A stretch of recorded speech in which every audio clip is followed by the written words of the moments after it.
What about Kell Brook? Kell Brook? He said 157 he'll fight you. I think he's too small. Too small? Too small, yeah. You know, my focus on 160 in middle division right now. Kell Brook or everybody just trash talk, you know. So you'll never really know how good he is at this division. He's going to have to just move up instead of just waiting for these other guys to move up. Yeah. I think he needs to move up, you know, and fight Andre Ward or Kovalev and you know, guys in that division, you know, Stevenson, whoever. I mean, but he needs to move up. If Andre Ward is willing to meet you guys in the middle, you guys are willing to take that fight. If Andre Ward gets his issues resolved with management and promoters, Tom Loeffler's phone, I mean, they have his phone number. Of course we would be willing to make. That is a fight that that the public would want to see, first of all, and that Gennady would like to have happen. But would you say that Andre, like we were saying earlier, is high risk, low reward, or? No, I think Andre's an easy fight for Golovkin. You think he's an easy fight? Absolutely. I think that they mesh well with styles. I think that, I shouldn't say easy fight, I think it's a good fight for Golovkin. I think that Golovkin is, as he grows in popularity, he's going to have to move up. He's going to have to move up. It may end up at 175. And I've had 175 pounders, as I explained to you before, and they're easy for him in the gym. Yeah. There's cruiserweights in the champion cruiserweights, I won't mention any names, but that have been easy for him in the gym. Really? So I have no problems or issues about the weight.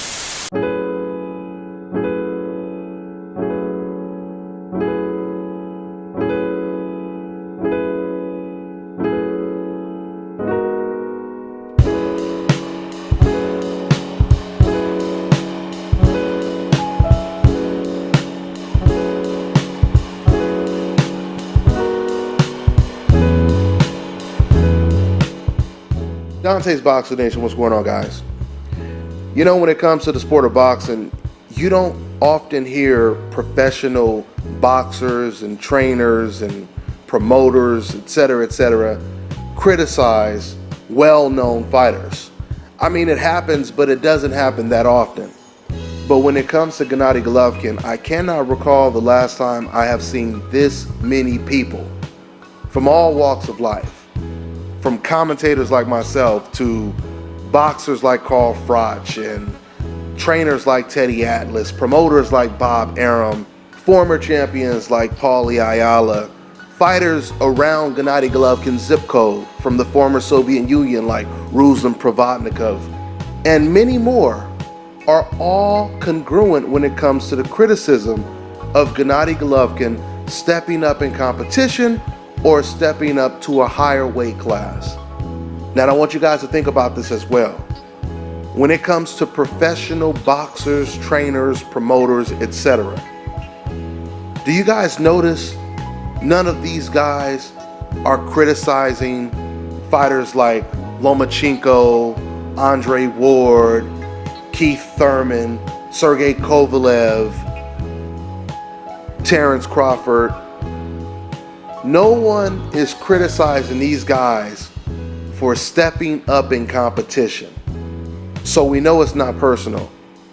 And you can't play the race card and say that's just those black bastards that don't like Gennady Golovkin, because these are not even black people saying these things about Gennady Golovkin. At least not the names that I mentioned in this video. The point that I'm making is there are people of all different races, nationalities, and colors that are criticizing Gennady Golovkin. So today, Carl Froch, he basically interjected himself into the conversation, and he started to once again criticize Gennady Golovkin, basically saying the same things. You know, if no one is going to fight him at middleweight, he needs to move up in weight. Matter of fact, I'm going to go ahead and quote exactly what Froch had to say. Quote, he should pick on someone his own size. If he can't get fights at middle, why doesn't he move up? He gave Canelo stick for fighting Khan, who was smaller. I genuinely think that Brook will give him far more trouble than anyone has done before, and more than anyone has given him credit for. Look at Golovkin's resume, there's no one on there in terms of talent. Brook will be the best fighter he's fought. Golovkin's dangerous, a big puncher, and he knocked out Butte in the amateurs, so he can fight. But don't be surprised if Brook gives him a really hard fight and goes the distance." End quote. I'm gonna tell you guys right now, if this fight goes the distance, it will most likely be an upset. I truly believe that. Especially, like I keep telling you guys, if we get to around the 4th to the 6th round and Kell Brook has not been staggered, he's not been knocked down, oh yeah, this may actually turn out to be a real fight. So let me go ahead and touch on some of the things that Carl Froch had to say. Once again, the difference from me and the many decafs in the boxing community, from other members of the media all the way down to fans online, the difference is the majority of things you guys hear me say, professional boxers and trainers that do this for a living, they corroborate it. That is the difference. So there's no such thing as my side versus your side. There's the truth, and then there's everything else. Once again, why aren't these same fighters and trainers and everyone else, why aren't they criticizing a ton of other fighters the way they're criticizing Golovkin right now? Because Gennady Golovkin is 34 years old, and as Carl Froch just put it, and just like I told you guys when this fight was first announced, Gennady Golovkin's best opponent on his resume is a welterweight. And if Golovkin goes in there and he blows this welterweight out the water, we know that Kell Brook is going to move back down to welterweight, or he's going to move down to junior middleweight. Now, to give you guys a little bit of contrast, when Floyd Mayweather fought against Juan Manuel Marquez, for the fans that suggested that Marquez was too small for Floyd Mayweather, despite Floyd Mayweather coming off a 2-year layoff and Marquez was considered pound for pound number 3, the best fighter in the world. You know the difference from Mayweather Marquez versus Canelo Khan and Golovkin versus Brook. Well, when it comes to Mayweather Marquez, after he was dominated by Floyd Mayweather, Marquez actually stayed at the welterweight division, and then he ended up knocking out Manny Pacquiao. Now, this is so ironic because after Floyd Mayweather dominated Juan Manuel Marquez, Manny Pacquiao ended up fighting Marquez 2 more times after that at the same weight class, at the welterweight division. In the 3rd fight, I remember it. I wish I had the clip, but I remember Manny Pacquiao, him saying in the dressing room, the reason why he's going to win this fight, because he's naturally the bigger fighter. This is what Manny Pacquiao said. I'm going to win this fight because I'm naturally bigger. I've been facing much bigger guys than Marquez. And Marquez, he comes in there, and in the 3rd fight, they give it to Manny Pacquiao, but most people thought that Marquez won. Now keep in mind, this was right after Floyd Mayweather completely dominated Marquez. Then in the 4th fight, Manny Pacquiao gets knocked out by Marquez. So the point that I'm making is, if you look at the contrast, let's start with Canelo versus Khan. When Khan got knocked out, he said he was going back down to the welterweight division. Once again, if Kell Brook gets knocked out by Golovkin, you guys think he's going to stay at the middleweight division? Of course not. He's going to move down to a lower weight class, right? So that is the difference.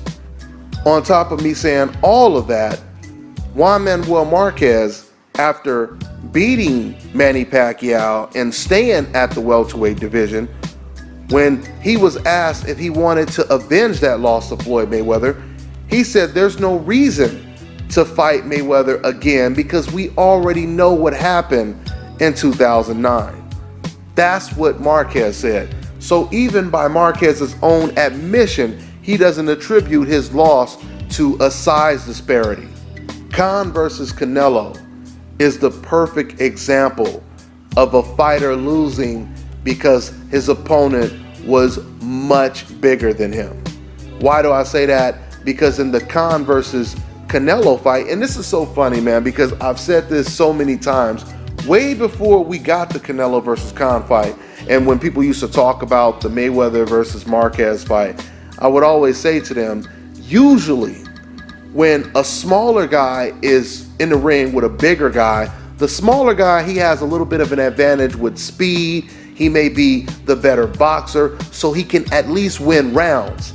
But the problem is when he gets hit, it's probably over with. Because just like I always say, going back to my Street Fighter reference, when you're a much smaller guy fighting a guy 2 weight classes or 1 weight class higher than you, you start the fight with a handicap. You have a health bar and you probably only have 25% of your health, where your opponent, he starts off with a full health bar, right? So therefore, you could be outboxing him, you could be winning rounds, but as soon as you get hit, it's over with, because the handicap was just too much to overcome. And this is what we seen in the Canelo versus Khan fight. Khan was clearly the better fighter than Canelo Alvarez. In fact, in almost every interview I did before that fight, when I asked trainers and boxers, who would you say, if they were the exact same size, who would you say was the better fighter? They all picked Amir Khan over Canelo Alvarez. And on top of all of that, Amir Khan said Canelo Alvarez was actually 183 pounds the night of the fight. Now, speaking of weight, we just got a big surprise the other week by finding out that Kell Brook, he outweighed Golovkin by 11 pounds in the 30-day weigh-in. Gennady Golovkin was 165, and I believe Kell Brook was 76? So a lot of fans are still trying to figure out what it means. Some fans believe that this means Kell Brook, he's going to come in there with some either middleweight or junior middleweight power and surprise Gennady Golovkin with his strength. Other people believe that it's a bad idea for him to come in damn near heavier than Gennady Golovkin. It'll probably slow him down, and he would have been better off coming in lighter to keep his speed, etc., etc. So we really don't know. But I'll close with saying this. I told you guys a while ago that eventually the walls will start to close in on Gennady Golovkin. And when I say the walls, I'm talking about the pressure walls. I told you guys a long time ago that eventually it's going to get to the point, no matter how popular Gennady Golovkin is, even fans that like him, they are going to say, okay, Golovkin, you know, when you first did that magic trick, it was really, really impressive. But now you keep showing me the same magic trick. It's time to see a new magic trick. And obviously what that analogy means is you can only fool the public for so long until even Golovkin's biggest supporters will start to say, hey man, you're 34 years old, the best fighter on your resume is a welterweight. I want to see how good you really are. You know, we've heard Teddy Atlas say how much he likes Gennady Golovkin, but he just wants to see how he deals with adversity. How would Golovkin do in a Thurman Porter type of war, right? Where it's a 50-50 fight. Both fighters have similar speed, boxing pedigree, power, etc., etc. Fans are going to start asking Gennady Golovkin, when is he going to put himself in a position where we can really see what he's made of? We know right now that he's one of the strongest punchers in the sport of boxing. We know right now that he's considered the best middleweight in the world.